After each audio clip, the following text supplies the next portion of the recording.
Numb.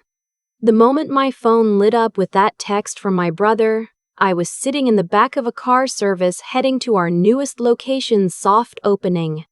"You and your little catering company aren't welcome at Natalie's engagement party. We've already booked a real venue.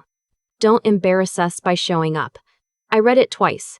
Then I set my phone face down on the leather seat, looked out the window at the Chicago skyline, and almost laughed. His fiancée had booked the Harlow for her engagement party. My Harlow. I pulled my phone back up and typed one message to my head of events. "Please flag the reservation under Whitmore. Family of mine. Standard guest protocols only. No owner courtesies. No comp upgrades. Let's see how the evening goes. I am Sophia Harlow, 31 years old, and I own a hospitality group that most people in this city recognize by name, even if they've never set foot inside one of our spaces. 5 venues across 3 cities. A catering division. A private events arm that books 18 months out. I built it from a single borrowed kitchen and a secondhand van when I was 24, and I did it while my family told everyone I was going through a phase. Growing up in the western suburbs of Chicago, our house always smelled like my grandmother's cooking. She was the one who first put me in front of a stove, who let me stay up late watching her fold pierogies and explained why resting dough matters and how heat changes everything.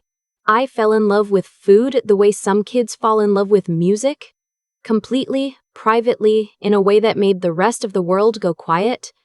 My family had different plans for that quiet. My father was a civil engineer. My mother had spent 20 years in hospital administration. My older brother had followed my father into construction management and was, as my mother regularly reminded anyone who would listen, doing very well for himself. The expectation was never stated outright. It didn't need to be.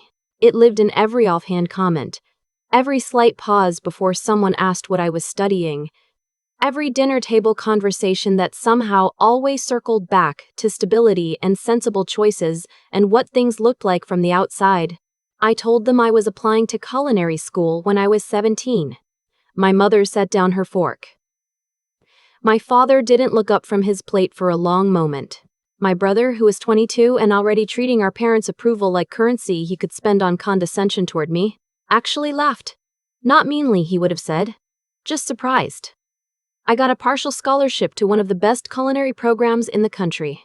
I paid the rest myself through a combination of student loans and working weekends at a catering company downtown, hauling equipment and washing sheet pans and learning every corner of the industry from the ground up. My family came to exactly 0 of my school events. When I graduated with a distinction in culinary arts and a business minor I had added quietly in my second year, my mother sent a card. My brother texted the thumbs up emoji 2 days late. I told myself it didn't sting. That was the first of many necessary lies. My first real job was as a line cook at a mid-level restaurant in the West Loop. The hours were brutal, the pay was insulting, and I loved almost every minute of it. I absorbed everything. How the front of house operated, where money was actually made and lost, why some kitchens ran like machines and others fell apart under pressure.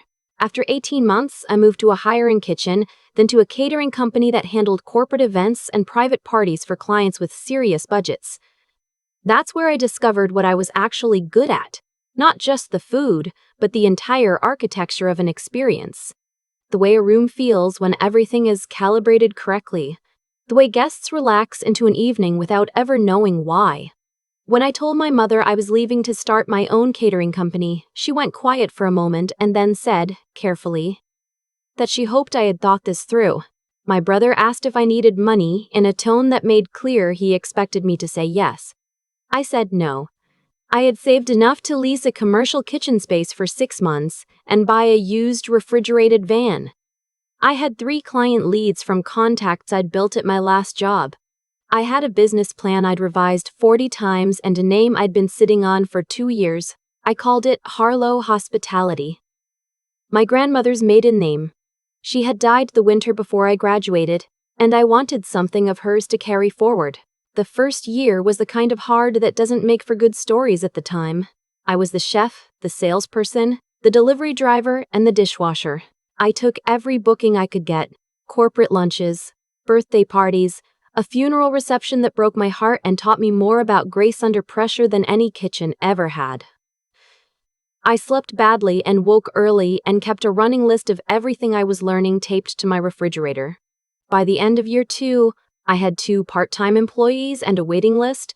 By year 3, I had a full team, a second van, and a reputation in the Chicago events world that had started to open doors I hadn't knocked on yet. I was approached by the owner of a struggling event venue in the River North neighborhood, a beautiful space with terrible management, about a partnership.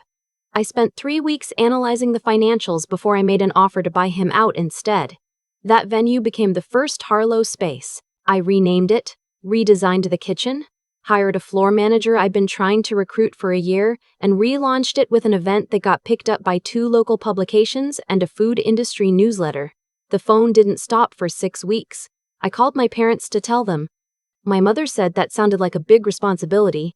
My brother, who had heard through some family channel before I could reach him directly, called to ask if I needed a contractor referral for the renovation work.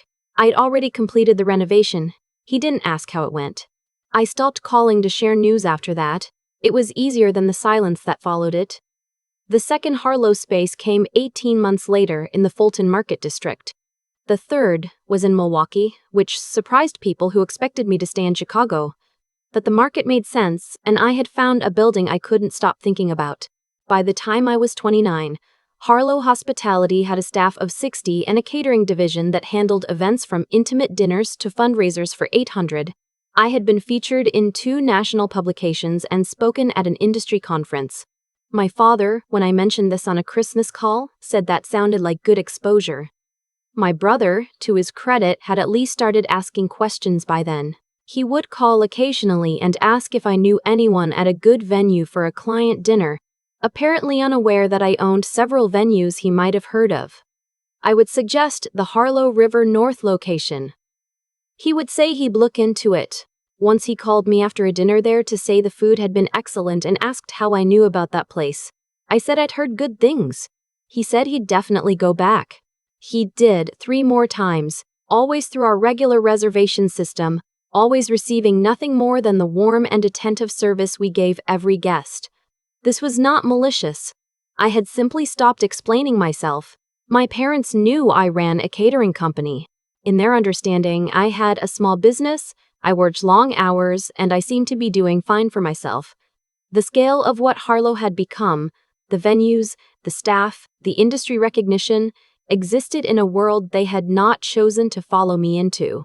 I had stopped correcting the picture because every time I tried, it shrank in the retelling. My mother would say something like, "Oh, so you're still doing the events work?" And I would say yes, and whatever I'd been about to explain would dissolve. When my brother called to tell me he was engaged, I was genuinely happy for him. His fiancée was a woman he'd been with for 3 years. Warm and funny, and clearly good for him in ways he probably didn't fully appreciate yet. I sent flowers the same day and called to congratulate her directly. The engagement party planning happened quickly. My sister-in-law-to-be had family in Chicago and wanted to celebrate there before a separate event on the East Coast where her people were based. She was enthusiastic and organized and had apparently done her research because within 2 weeks of the engagement she had booked the Harlow Fulton Market location for an evening event, cocktails, plated dinner, dancing. She had no idea it was mine. Why would she? The Harlow name was on the building and the menus and the website, but it had never come up in conversation because my family had never asked about my business in enough detail for it to surface. My brother hadn't connected it. My mother hadn't connected it. They booked it as a beautiful venue they'd found online, and my events coordinator sent back a confirmation, and the reservation appeared in my system the same way any other booking would, except that I recognized the last name. I sat with that knowledge for a while. Part of me wanted to call my brother immediately. Another part of me, the part that had been quietly building something real for 7 years while my family nodded politely at holiday dinners, wanted to wait. Not for revenge. I want to be clear about that even now. But because I was curious, I wanted to see what they saw when they walked into a room I had built. I told my events director, a meticulous and deeply professional woman named Dara, to treat the Whitmore booking with full standard care. Nothing more, nothing less. No owner courtesies. No flags in the system. She understood without me explaining further. The party was on a Friday in October. I had arranged to attend as a guest. I was, after all, the future sister-in-law of the groom, and I had decided to arrive early and simply be present in the spaces myself, not as the owner, just as Sophia. I watched my brother walk in and look around with genuine appreciation. I watched his fiancée light up when she saw how the room had been set. The warm lighting, the fall arrangements Dara had sourced from a local florist we'd worked with for 3 years. The way the kitchen was already sending out past appetizers with the kind of quiet efficiency that looks effortless from the outside and is anything but. I watched them and I felt something complicated. Pride in my team. A hollow ache I'd gotten used to carrying. Something like hope. My mother arrived and immediately began analyzing the room. She commented on the tablecloth color to the person next to her. She asked one of our servers whether the flowers were fresh or artificial in a tone that managed to be both a question and a criticism. My brother, drink in hand, told someone near the bar that the venue had great bones, but he thought the layout could flow better, and he would know, being in construction. I excused myself to check in with Dara, who met me just off the main floor. "Everything's running perfectly," she said. "But your mother asked to speak with management about the bar menu. She wants to add a specific wine that isn't on our list for the evening." "What did you tell her?" "That I'd check with the team. I wanted to ask you first." I told Dara to offer the closest equivalent from our cellar, compliments of the house, and to handle my mother with the same warmth we offered every guest. An hour into the cocktail hour, things began to shift. My mother found the floor manager, a composed and experienced man named Garrett, who had been with me for 4 years, and informed him that the past appetizers were coming out too slowly and the servers needed better direction. Garrett thanked her for the feedback and said he'd look into it. The appetizers were coming out perfectly on schedule. I had been watching. My brother pulled Garrett aside 10 minutes later and suggested that the music was too loud for conversation, citing the fact that he was, and I quote, someone who worked in client-facing industries and understood the importance of ambiance. He did not know that I had personally curated the playlist for this event after his fiancée sent me her preferences in an email 2 weeks earlier. I almost walked over then. I didn't. What finally moved me happened just before dinner service. One of our junior servers, a 20-year-old named, well, we'll call her by her role, a young woman 6 weeks into her first real events job, was carrying a tray of water glasses across the room when my father stepped back without looking and bumped her arm. 2 glasses slid. 1 broke. No one was hurt. The young woman apologized immediately, as she'd been trained to, and began to deal with the situation efficiently and calmly. My father turned to her and said in a voice loud enough for the people around him to hear that this was exactly the kind of carelessness that gave catering companies a bad reputation, and that he would be speaking to management about the quality of the staff. I was across the room in 30 seconds. "Dad," I said, "can I speak with you for a moment?" He turned, surprised to see me moving with that particular kind of purpose. "Morgan," he started, before catching himself. "Sophia, we were just— I know what just happened. I watched it. And I need to tell you something." My mother had appeared at his elbow. My brother was a few feet away, sensing something. "This is my venue," I said. "Harlow Hospitality is my company. I own this building. That young woman you just spoke to is one of my employees, and she handled that situation exactly as she should have. I'd ask you to please let my team do their jobs." The silence that followed had texture to it. My mother said, slowly, "What do you mean this is your venue?" "I mean I own it. I founded Harlow Hospitality 7 years ago. We have 5 locations now, across 3 cities. The catering, the events, the staff, all of it is mine." My brother looked around the room with new eyes. "The Harlow," he said, half to himself, "that's your—" "Yes." My father's expression moved through several things quickly before settling on something that looked like offense. "You've been watching us this whole evening," he said.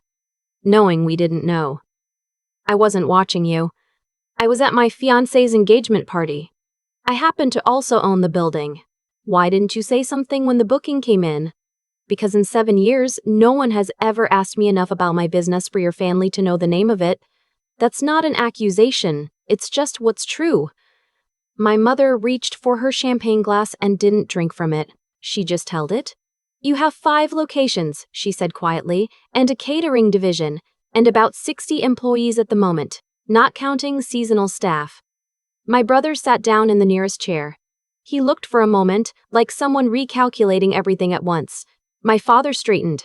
Well, he said, this puts us in a somewhat awkward position.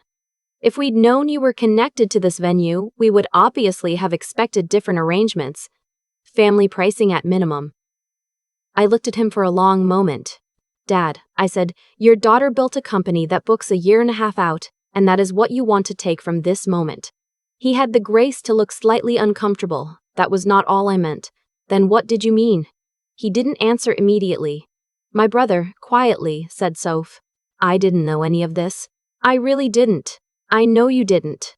That's what I'm trying to explain. Not as an accusation, as information. You've been coming to the Harlow River North for client dinners for 2 years. You called me after the first one to say the food was excellent. He closed his eyes briefly. That was your place? Yes. My mother set down her glass. The flowers in this room? She said. You chose these. My events director sources them from a florist I've worked with for years, yes. But I approved the design for this. I've thought a lot about the sequence of events that led to that October evening. My father speaking carelessly to a young woman who was just doing her job, me crossing the room, the silence that followed what I said. People who hear this story often focus on that moment like it was the point. The confrontation, the reveal, the look on my brother's face when he realized he'd been recommending my own restaurant to me for 2 years. I understand why. It has the shape of a turning point. But the actual turning point happened years before any of that, in a borrowed commercial kitchen at 6 in the morning, when I decided that the absence of my family's belief in me was not going to be the reason I stopped. That decision, quiet, private, made with no audience, is the one that determined everything else. The October evening was just where the math finally showed its work. I think about cause and effect a lot now, more than I used to. When my father dismissed what I was building for years, he wasn't just being unkind in a vacuum. He was setting up a condition. I would either need his approval to keep going, or I would have to figure out how to go without it. The fact that I chose the second option didn't make me exceptional. It made me someone who had a decision to make and made it. What came out of that decision? Harlow, the 5 locations, the 60 people who show up every day and do excellent work. That's just what happens when you keep making the same choice over time. You build the thing. The thing becomes real. Reality has a way of being difficult to argue with. What I didn't understand for a long time is that the people who dismissed you don't always change because they see evidence. My father didn't come around because I handed him a revenue report. He came around because he stood in a room I had built and watched people move through it with purpose, and something in that was harder to dismiss than a number on a page. He needed to see the living version of what I'd made. That's not a character flaw, exactly. It's a limit. Most people have limits like that. The work is figuring out how to stop needing those people to see past their limits before you can move forward. Dara, who has been with me since year 2 and who runs our events with a precision I genuinely admire, once told me that the best venues feel inevitable, like the space was always going to become what it became, and the people who built it just had to get out of the way and let it happen. I think about that when I think about what I was doing in those early years. I wasn't proving anything to anyone. I was getting out of the way of something that was already trying to exist. The drive, the late nights, the decisions I made alone in parking garages after long days, all of it was just clearing the path. The young server my father spoke to harshly that evening is now one of the strongest members of our events team. She didn't need his apology to become excellent. She just needed the environment and the time. That's true of most people. You give them the right conditions and get out of their way and watch what happens. What I want for anyone hearing this story is not the specific outcome, the venues, the reveal, the moment of recognition. Those are mine, and they belong to the particular shape of my life. What I want is the thing underneath. The understanding that your work is real, whether or not anyone in your immediate orbit has the capacity to see it yet. Build it anyway. Build it precisely. Build it like it matters because it does, and reality will eventually catch up.